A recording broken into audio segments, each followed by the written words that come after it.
Hello guys, இன்னைக்கு நம்ம ஜங்கு கூட ஃபிஷர் தான் பார்க்க போகிறோம். பார்ட் 2 போன பாட்டு இதோட கம்ப்ளீட் பண்ணியிருந்தேன்னா 1 2 எஞ்சிட்டு பார்த்துருப்பா. பார்த்தா அந்த ஜங்குக் பையன் கீழே இருக்கிறான். சரி, தன்னை ஃபாலோ பண்ணிட்டு வந்திருக்கான்னு சண்டையே போட போனான். அவன் தான் ஹவுஸ் ஓனரான், மொத்த வீட்டையும் வாங்கியிருக்கா. வாயின் அப்படியே ஷாக் ஆகி நின்றுருப்பா. அதோட பாட்டை கம்ப்ளீட் பண்ணி இந்த சொல்லஸ் கன்னிச்சு பார்ட் 2 வாயின் பார்க்குறா. அடப்பாவி, என்ன கல்யாணம் பண்ணிக்கிறதுக்காண்டி இந்த ஒட்டுமொத்த வீடியோ வாங்கிட்டே அப்படின்ற மாதிரி பார்த்துட்டு, ஓ மிரட்டல் உருட்டலுக்கெல்லாம் பயப்படாது, நான் கிடையாது. உங்ககிட்ட கோடி கோடியாக காசு கிடக்கட்டும், ஆனால் நீ நினைக்கிறது என்கிட்ட நடக்காது. ஏன்னா நீ எதிர்பார்க்குற மாதிரி போகணும் நான் கிடையாது. உனக்கு புரியுதா? ஸோ என் கையை விடு, எனக்கு பிடிக்கல. என் புருஷனை தவிர வேறு யாரையும் கையை பிடிச்சா எனக்கு பிடிக்காது, கையை விடு அப்படின்றா. அப்படியே ஜங்குக்கு ஒரு செகண்ட் அவளை பார்த்துட்டு, ஏன் உன் வருங்கால புருஷனுக்காண்டி உன்னை பாதுகாத்து வச்சுருக்கியா? இது வரைக்கும் உன்னை எவனும் தொட்டது இல்லையோ? ஆமாம், எவனோட சுண்டு வரலையும் பட்டதே இல்லை என் மேலே, பாடவும் நான் விட மாட்டேன், புரியுதா அப்படின்ட்டு அந்த கையை தட்டி ஒரு எடுத்து போகலான்னு பார்த்தா மறுபடியும் பிடிச்சி இழுக்கிறான். விடுன்னு சொல்கிறேன்ல, ஏன் பிடிச்சி இழுத்துட்ருக்க? விடு, நீ விடு. ஏய், நீ தானே சொன்ன உன் புருஷனுக்காண்டி காற்று வச்சுருக்கேன்னு. நான் தானடி உன் புருஷன், அப்போ நான் தானே தோணணும். ஆ, நீ நான் எப்போ? நீ சொல்லலை, நான் முடிவு பண்ணிட்டேன் அப்படின்றான். வாயில் அப்படியே அவனை ரொம்ப ஷாக்காகி பார்த்துட்டு, அவளை விட்டுறா சாமி அப்படின்னு அவனை தள்ளி விட்டுட்டு அவள் பாட்டுக்கு ஒருவருன்னு வீட்டுக்குள்ளே நடந்து அவள் பாட்டுக்கு எல்லா ட்ரெஸ்ஸையும் போட்டுட்டு ஆஃபீஸ் தான் கிளம்புறான். இவன் பின்னாடியே வரான். வாயனுக்கா எதுக்கு இவன் பின்னாடியே வரான்? இவன் எவ்வளோ ஃபாலோ பண்ணாலும் நான் லவ் பண்ண போகிறதில்ல. அப்புறத்துக்கு பின்னாடியே வந்து என்னை டார்ச்சர் பண்ணிகிட்ருக்கான். பைத்தியக்காரன், சைக்கோ, சரியான சைக்கோ அப்படின்னு அவனை திட்டிட்டு ஆஃபீஸ்க்குள்ளே போகிறேன். இவன் ஆஃபீஸ்க்குள்ளேயே வரான். ஐயோ அப்படின்னு பேசிகிட்டு இருக்கும்போதே மேனேஜர் நானா வந்து வாயனை கண்டுக்காமல், வாங்க சார் நீங்கள் இன்றைக்கி இன்டர்வியூ கொடுக்குறேன்னு சொல்லியிருந்தீங்களா, வாங்க வாங்க அப்படின்னு அவரை பிடிச்சி எடுத்துகிட்டு போயிட்டுருக்கான். வாயன் பார்க்குறா. அட பாவி, இவன் இன்டர்வியூ கொடுக்க போகிறானா? நல்ல வேலை, இவன் இன்டர்வியூவில் என்னால் எடுக்க முடியாத சொல்லிட்டு இருக்கும்போதே மேனேஜர் அடுத்த செகண்ட், வாயன் இங்கே வா. சொல்லுங்கள் சார். சொல்லாமக்குள்ள நீ பாட்டுக்கு லீவ் போட்ட? அது சாரி சார், ஒரு ஆர்டிக்கல் எழுதலான்னு ஒரு ரிசர்ச் பண்ணிட்டு இருந்தான், அதுக்கு தான் லீவ் எடுத்தேன். நீ என்ன கருமாலும் பண்ணிட்டு போ, பட் லீவ் போடுறதுக்கு முன்னாடி இன்ஃபார்ம் பண்ணிட்டு பண்ணு, ஓகேவா? Okay sir. ஓகே சரி, இந்தா நீ மிஸ்டர் ஜங்குக்கு தான் இன்டர்வியூ பண்ண போகிற, ப்ரிப்பேர் பண்ணிக்கோ. வாட்? சார் சார் அது நான் அது வந்து இழுத்துட்ருக்க. போ, அவர் தான் நீ இன்டர்வியூ பண்ணணும். நீ தானே சொன்ன நான் யாரை இன்டர்வியூ பண்ணணும் சார், ப்ளீஸ் சார் எனக்கு ஆப்பர்ச்சுனிட்டி கொடுங்க நீ தானே கேட்டுட்டு இருந்த. ஆப்பர்ச்சுனிட்டி கொடுக்குற போ. சார் நோவே, வேறு யாருனாலும் கொடுங்க நான் எடுக்கிறேன். இவன் வேணாம் சார். இவனா? அவர் நம்மளோட இன்வெஸ்டர். இப்பெல்லாம் பேசிகிட்டு இருக்காத, புரியுதா? இதை மட்டும் எம்டிக்கு தெரிஞ்சதும் கழுத்து விட்டிடுவார். ஒழுங்கா போ, இன்டர்வியூடு. நோவே சார், நான் இல்லை சார். இந்த லியா போவா, லியா இன்ட்ரெஸ்டாக இருக்கா சார், லியா போவா. நீ தான் போகணும் சார் அப்படின்னு சொல்லும்போது, இங்கே பாருவேன், திரும்ப திரும்ப பேசிகிட்டு இருந்தேன்னா வேலையை விட்டு தூக்கிடும் பார்த்துக்கோ. நீ தான் போகணும், நான் தான் சொல்கிறேன்ல, நீ தான் போகணும். போ கூட சுட்டத்தலை அப்படின்ற மாதிரி வாங்கி வச்சுட்டு ஓகே அப்படின்னு அப்படியே ஜங்கு கிட்ட போகிற. ஜங்குக்கா வாடி வா, உனக்காண்டி தான் காத்திருந்தேன் அப்படின்ற மாதிரி உட்காந்துருக்கான்.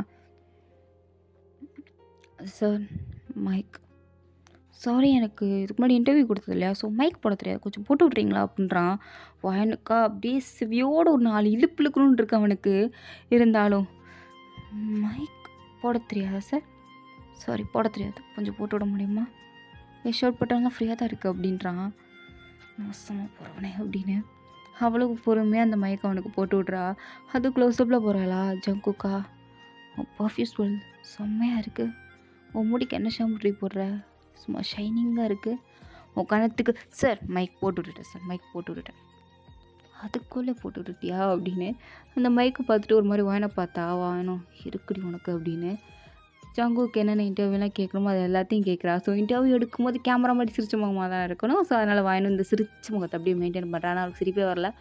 பரவாயில்ல அப்படின்னு அவள் பாட்டுக்கு சிரிக்கிறா. அவள் சிரிக்கிறத பார்க்கும்போது ஜங்குக்கா நம்ம நடிக்கிறாள்ல, என்கிட்ட முறைக்கிறது, கேமராவை பார்த்தா பல்ல கட்டிக்கிட்டு இருக்கா.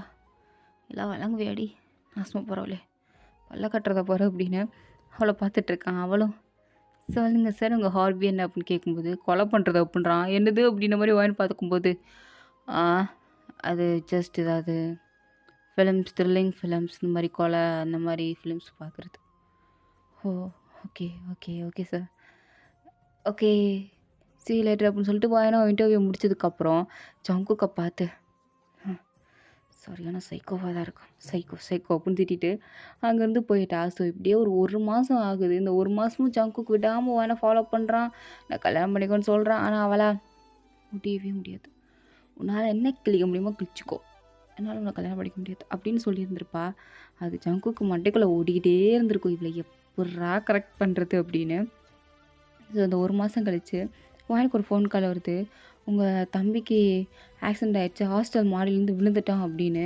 வாயின் அப்படியே பதறிச்சு ஹாஸ்பிட்டல் போய் பார்த்தா அவன் தம்பி இப்போ வந்து ரொம்ப கிரிட்டிக்கலான சுச்சுவேஷனில் இருக்கான் அப்படின்னு டாக்டர் சொல்கிறாரு. வாயனா சார் எனக்கு அம்மா அப்பா கிடையாது சார், எனக்கு என் தம்பி மட்டும்தான் சார், ப்ளீஸ் சார் அவனை எப்படியாவது காப்பாற்றுங்க டாக்டர், ப்ளீஸ் டாக்டர். இங்கே பாருமா, என் கையில் ஒன்றும் இல்லை, இதுக்கடுத்து உன் கையில் தான் எல்லாம் இருக்குது. ஏன் என் கையில் என்ன இருக்குது? நீங்கள் தானே அவனை காப்பாற்றணும், என்கிட்ட ஒன்றுமே இல்லையே. இங்கே பாரு, உன் தம்பி மண்டையில் பலமாக அடிபட்டிருக்கு. அவன் கிட்டத்தட்ட கோமா ஸ்டேஜில் தான் இருக்கான். ஆனால் இதில் அவன் உயிர் வாழணும் அப்படின்னா நீ இவ்வளோ அமௌண்ட் கட்டணும். ஒரு ஆப்ரேஷன் பண்ணால் தான் இந்த கோமா ஸ்டேஜ்லேயாவது அவனை உயிரோட வச்சுருக்க முடியும். எப்போ எந்திப்பான்னு தெரியாது. இதுவே இந்த ஆப்ரேஷன் பண்ணலன்னா அவ்வளோதான், மொத்தமாக அவன் இறந்துருவான் அப்படின்னு சொன்னதும் வாய்ந்தால இடியை தூக்கி போட்ட மாதிரி இருக்குது. அவனுங்க சொல்கிறானுங்க 50 லட்சம் கட்டணும்னு. வாயின் 50 லட்சத்துக்கு எங்கே போட போய் முட்டி சாவேன் அப்படின்னு அப்படியே ஒரு மாதிரி செல்ல மாதிரி உட்காந்துருக்கா. லியா வந்து வாயின் என்னடி ஆச்சு, எவ்வளோ கேட்குறாங்க, இவ்வளோ பெரிய ஹாஸ்பிட்டலாக இருக்குது, இங்கேயும் உன் தம்பியை சேர்த்துருக்கீங்க? தெரியலடி, காலேஜ்லேருந்து சேர்த்துருக்காங்க, நான் சேர்த்து உள்ள. எவ்வளோ கேட்குறாங்க? 50,000 தானே கேட்குறாங்க, நம்ம கொடுத்துடலாம். 50 லட்சம் அப்படின்னு சொன்னதும் அப்படியே ஒரு மாதிரி ஷாக்காகி இருக்கா. 50,000த்துக்கே எங்கள் வழி இல்லை, 50 லட்சத்துக்கு எங்கடா போவோம் அப்படின்ற மாதிரி தான் அவளும் ஒரு மாதிரி ஃபீல் பண்ணுறா. பட் அவ்வளோ பெரிய ஹாஸ்பிட்டலில் இருக்குன்னா ஃபீஸ் கட்டணும், ஹாஸ்பிட்டல் ஃபீஸ், அதுக்கும் அவங்கக்கிட்ட காசு இல்லை. இப்போ கட்டி அவனை கூட்டிகிட்டு போகணும் அப்படின்னா கூட காசு இல்லை. என்ன பண்ணுறதுன்னு தெரில. அப்படியே ஒரு மாதிரி பித்து பிடிச்ச மாதிரி உட்காரும்போது தான் அவளுக்கு ஒரு ஐடியா வருது. அப்படியே திரும்பி பார்க்குறா. பார்த்தா இன்றைக்கி ஜங்குக்கு அவளை ஃபாலோ பண்ணிட்டே வரல. அவளுக்கு ஒரு மாதிரி ஷாக்காக இருக்குது. என்ன ஒரு ஃபாலோ பண்ணிட்டு வரல, நான் எப்படி காண்டாக்ட் பண்ணுறது அப்படின்னு. அவளுக்கு ஒரு வாட்டி லாயருக்கு கால் பண்ணியிருப்பார். ஸோ அந்த நம்பர் மூலயமா லாயருக்கு கால் பண்ணி எனக்கு உடனே காசு வேணும் அப்படின்னு கேட்டதும் அவர் வாமோனை மீட் பண்ணுறா அப்படின்னு ஒரு ரெஸ்டாரண்ட் கூப்பிட்டு போகிறாரு. கூப்பிட்டு போய் என்னம்மா வாயன், எதுக்கு நான் மீட் பண்ணணும்னு சொன்னேன்? சார் நீங்கள் எவ்வளோ பணம்னாலும் தரேன்னு சொன்னீங்களே சார், ஒரு 50 லட்சம் கிடைக்குமா சார்? 50 லட்சமா? சரி சரி, அதெல்லாம் சில்லற காசு தான் கிடைக்கும் அப்படின்னு சொன்னதும் வாங்கிட்டு பார்க்குறா. 50 லட்சம் உங்களுக்கு சில்லற காசாடா? அது எவ்வளோ கஷ்டம் தெரியுமா? நீங்களா நல்லா இருப்பீங்களா அப்படின்ற மாதிரியே பார்த்துட்டு கடனாக கொடுக்க முடியுமா சார்? ஜங்குக் சார்கிட்ட கேட்டு பாருங்களேன், அவர் தான் நிறைய ஆர்ஃபனேஜுக்கு நிறைய டொனேட் பண்ணுறாரு, எனக்கு இந்த ஹெல்ப் பண்ண முடியுமான்னு கேளுங்க, கண்டிப்பாக திருப்பி கொடுத்துருவேன். இங்கே பாருமா, உன் கையிலேயே ஒரு கோல்டன் ஆப்பர்ச்சுனிட்டி இருக்குது, உனக்கு புரியுதா? உனக்கு இப்போ ஒரு 50 லட்சம் தான் தேவை. ஆனால் ஜங்குக் சாரை மட்டும் நீ கான்ட்ராக்ட் போட்டு கல்யாணம் பண்ணிக்கிட்டா உனக்கு 5 கோடி ஜங்குக் சார் தருவார். அது மட்டும் இல்லாமல் ஒரு காரு, ஒரு வீடு உனக்கு தாராளமாக கிடைக்கும். பெரிய பங்களாவே அவர் தராரு. அவரை கல்யாணம் பண்ணி நீ குழந்தைய மட்டும் பெற்று கொடுத்துரு, அவ்வளோதான். நீ உன் லைஃப் செட்டில். நீ பாட்டுக்கு அந்த குழந்தைய ஜங்குக் சார்கிட்டே கொடுத்துட்டு வந்தனாலும் வரலாம், இல்லை நீ அந்த குழந்தைய வளர்க்கணும்னு நினச்சாலும் வளர்க்கலாம். ஆனால் உன் கையில் 5 கோடி ரூபா இருக்கும், வீடு இருக்கும், கார் இருக்கும், உன் லைஃப் செட்டில். இதுக்கு மேலே என்னம்மா வேணும்? இதை நீ மறக்காத, தயவு செஞ்சு கல்யாணம் பண்ணிக்கோ. உனக்கு 50 லட்சம், நான் 5 கோடி கிடைக்கும் அப்படின்னு சொன்னதும் வாயனை அப்படியே பார்க்குறா. இதுதான் நேரம்னு சொல்லி எப்படி ப்ளே பண்ணுறாங்க பாருங்கள் அப்படின்னு. இதெல்லாம் செட் ஆகுது அப்படின்னு வந்துட்டா. வந்து அவள் தம்பியோட நிலைமை தான் பார்க்குறா. ரொம்ப மோசமாக இருக்குது. அந்த வாயனுக்கு திரும்ப திரும்ப ஞாபகம் வருது. அவங்க அம்மா சாகும்போது நீ தான் வீட்டுக்கு மூத்த பிள்ளை வாயன், தம்பி நீ தான் பத்திரமா பார்த்துக்கணும், உன்னை விட்டால் வேறு நாதி இல்லை, நீ தான் உன் தம்பியை பார்த்துக்கணும், தம்பியை பார்த்துக்கோமா அப்படின்னு சொல்லிட்டு தான் செத்துருப்பாங்க. அந்த வார்த்தை திரும்ப திரும்ப ஞாபகம் வந்துகிட்டே இருக்குது, காதுக்குள்ளே அப்படியே வந்துக்கிட்டே இருக்குது. அப்படியே மண்டையெல்லாம் வலிக்கிற மாதிரி இருக்குது. மறுநாள் காலையில் வாயன் அழுது தூங்கி போயிருப்பா. எஞ்சி பார்த்தா அவள் தம்பி பக்கத்தில் ஃப்ளவர்லாம் வச்சுட்டு ஜங்குக்கு உட்காந்துருக்கான். வாயன் ஜங்குக்கு பார்த்தோம், நீங்கள் நீ ஏ அண்ணா நான் தான், எதுக்கு பதற? இல்லை இரு, போய் ஃபேஸ் வாஷ் பண்ணிட்டு வா போ. நீ நைட்டு ஃபுல்லாக சாப்பிட்லையா? ஏதோ அரமாக்கு எடுத்து நினச்சி வர? இல்லை இல்லை சார், அது ஓ சார் சைக்கோன்னு தானே கூப்பிட்டுட்டு இருந்தா? இல்லை இந்த சார்னு கூப்பிட ஆரம்பிச்சா? இல்லை அது போ, போய் மூஞ்ச கழுவு அப்படின்னு சொன்னதும் வாயனும் ஃப்ரெஷ்ஷப் ஆட்டு வெளில வரா. வெளில வந்து பார்த்தா அவளுக்குன்னு காஃபி வாங்கி வச்சிருக்கான். வாயனும் அப்படியே ஷாக் ஆகி பார்த்துட்டு, இந்த சைக்கோக்கு காரி ஆகணும்னா என்னாலும் பண்ணுவான் போலயே அப்படின்னு அந்த காஃபியை குடிக்காம உட்காந்துட்ருக்கா. எல்லாம் சொன்னானுங்க, உன் தம்பியை காப்பாற்ற 50 லட்சம் ஆகும்னு சொன்னாங்க. அவ்வளோதானா? நான் இதோட பெஸ்ட் ஹாஸ்பிட்டலுக்கு கூப்பிட்டு போகிறேன். உன் தம்பியை நான் காப்பாற்றுறேன். காப்பாற்றுவீங்களா? உங்களால் முடியுமா? இங்கே பாரு, நான் ஒன்றும் ஒன்று ஆசைப்பட்டு ஒரு கல்யாணம் பண்ணணும்னு நான் பண்ணல. எங்கள் அப்பா அப்படி எழுதி வச்சிருக்காரு. என்ன பண்ண சொல்கிற? இன்னும் நான் 6 மாதத்துக்குள்ளே கல்யாணம் பண்ணிக்கிட்டாதான் பாதி சொத்து என் பேருக்கு வரும்.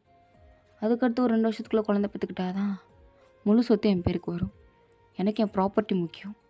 ஸோ அதுக்கு தான் நான் கல்யாணம் பண்ணிக்கிறேன். ஜஸ்ட் ஒரு 2.5 வருஷம் என் கூட இரு. அது போதும். எனக்கு ஒரு குழந்தை பெற்று கொடு. அதுக்கப்புறம் அந்த குழந்தைய நீ வளர்க்கணும்னு நினச்சா வளர்த்துக்கோ, இல்லை என்கிட்ட கொடுத்துட்டு போகணுன்னு நினச்சா கொடுத்துட்டு போ. I don't care. பட் எனக்கு வேணும் நீ. ஏன் என்ன சூஸ் பண்ணீங்க? இங்கே பார், அந்த கேள்வியில் நீ கேட்கக்கூடாது. ஓகேவா இல்லையா சொல்லு அப்படின்னு சொன்னதும் வாயனும் இல்லை அது அப்படின்னு அவன் லாயர் சொன்ன மாதிரியே உனக்கு 5 கோடி இல்லை 10 கோடினாலும் நான் தரேன், சொத்து கூட நான் பாதி தரேன்னு சொல்கிறேன்ல அப்படின்னு சொல்லிட்டு இருக்கும் போது தான் வாயனா இல்லை எனக்கு அது எதுவும் வேணாம். அப்புறம் வீடுக்கார வேணுமா? எனக்கு எதுவுமே வேணாம். என் தம்பி உங்களால் காப்பாற்ற முடியுமா? என் தம்பி பழையபடி எஞ்சி வர முடியுமா? உங்களால் பண்ண முடியுமா? முடியும். என்னால் உன் தம்பி திருப்பி கொடுக்க முடியும். ஃபாரின்லேருந்து ட்ராக்ஸஸ் இருக்கிறேன், முடியலையா? தம்பியை அமெரிக்காவுக்கே அனுப்பி நான் காப்பாற்றுறேன்.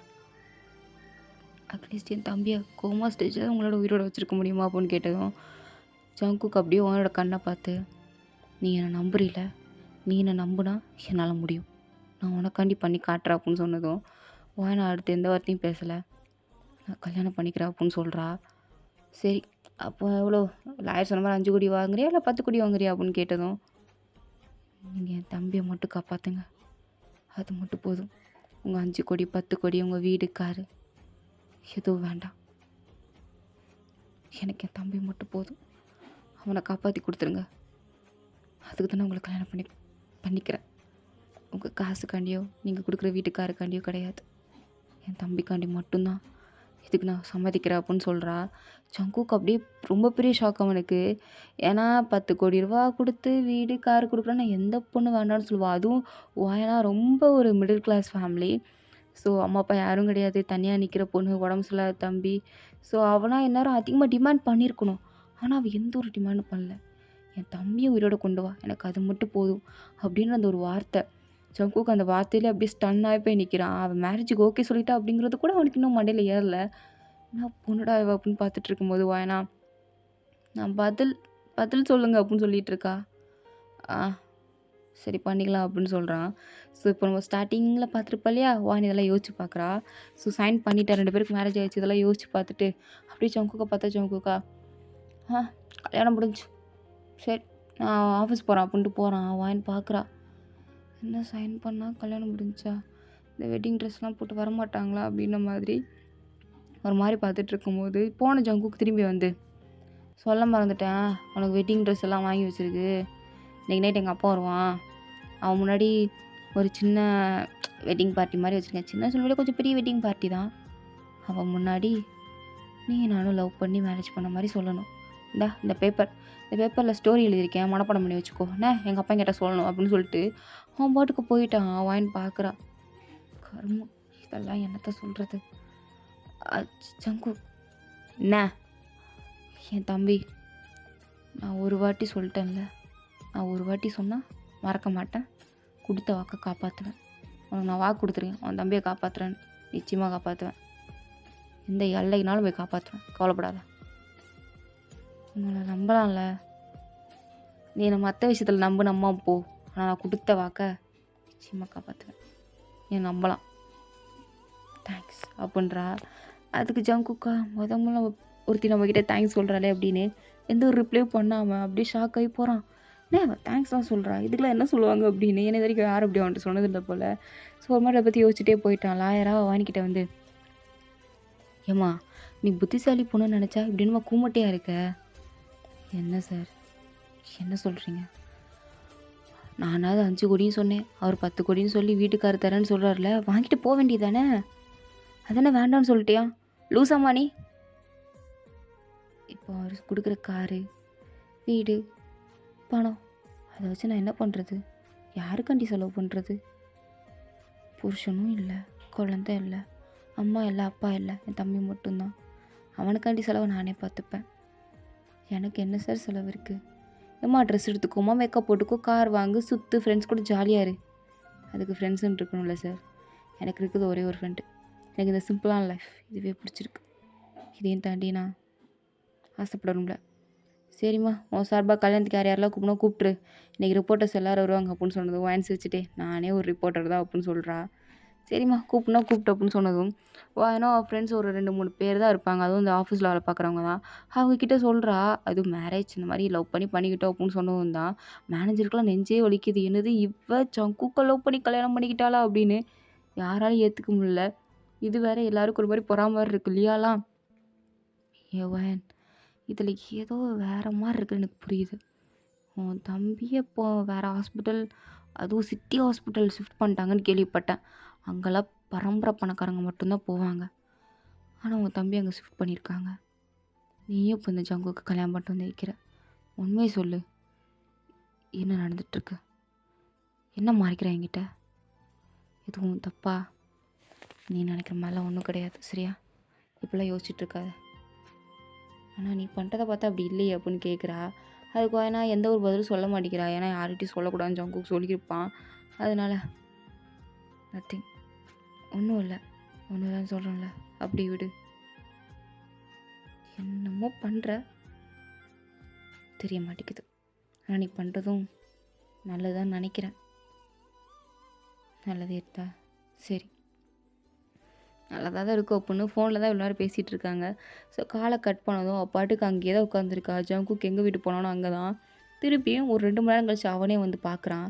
அவன் எப்படி விட்டுட்டு போனானோ அப்படியே தான் உட்காந்துருக்கா. ஏண்டி என்னடி பண்ணிகிட்ருக்க? என்ன பண்ணணும்னு தெரில, அதான் அப்படி உட்காந்துருக்கேன். ஐயோ பைத்தியக்காரியாக இருப்ப போல. வா என்ஜிஎம் பின்னாடி வா. சரி அப்படின்னு வாயனோ அவன் பின்னாடியே வந்துட்டுருக்கா. காரில் ஏற சொல்கிறான். அவளால் அந்த கார் டோரை கூட எப்படி திறக்குன்னு தெரில. அப்படியே முழிச்சிட்ருக்கா. அவளை இழுத்து இழுத்து பார்க்குறா, திறக்க மாட்டேங்குது. அப்படியே ஜங்குக்கா பார்க்குறா. என்ன திறக்க மாட்டேங்குதால திறக்க தெரியலையா? தெரியலை அப்படின்றா. ஸோ இதோட இந்த பாட்டு வந்து கம்ப்ளீட் ஆகுது. தேங்க் வாட்ச் பண்ணுங்கள். உங்களுக்கு பிடிச்சிருந்தா லைக் பண்ணுங்கள். ப்ளீஸ் மறந்துடாம சப்ஸ்கிரைப் பண்ணுங்கள். ஓகேவா? Tata bye, see you later, by.